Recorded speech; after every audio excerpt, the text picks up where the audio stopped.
کړو دې مقصد سو بیا دې دا موږ پکې دا زموږ د سلیکشن دی ولې کړو او بیا به کوي کنه. بالکل الف خان وروره څنګه چې دا پته مافیا لوبه ده هر ځای یو ګروپ سونزل د خو خلکو یو ګروپ یو ټولنه جوړوم چې هغه د هر قسمه معاشرتي برایان یا خلاف یو واضح یو پلیټ فارمي په دې کې شاعران ادیبان مولیان سیاسيان او د کلی خانان ملکان دا ټول به ان بورډ کوم ان شاء الله او بس خپل وسپ کوم ځکه چې الله پاک په نیتونو دی زمانیت د خلکو خېګړه ده نه کې سیاسي او نه سبل سمقته انجیو هم نشته مینوالو ته وایا نن چې کومه دستور را جوړ کړی د شاعرانو دا کنه او نو داسې غونډه بیا کوي سم ان شاء الله دا خو زموږ د ایسو نشده د پودرو نشده دا موږ بار کو او چې نه کو نو به پالیسی کو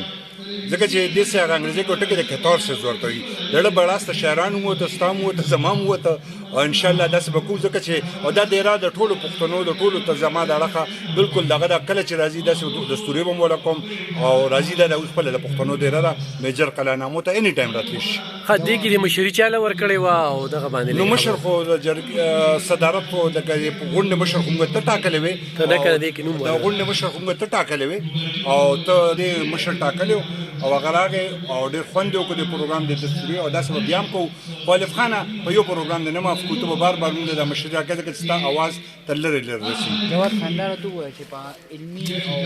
ادب کې دا څنګه څنګه پرمختګ کولی شي دا وري دا څنګه او خانجي دا څه کار دی چې هغه وی کنه چې د سنه کول څه بهتره دی دا یو سټپ دی او چې یو قدم توالن ته د لکونو د زرګونو میل مسل ته کول شي نو دا زموږ لومړی سټپ دی ان شاء الله دا څه بعدم په واجونو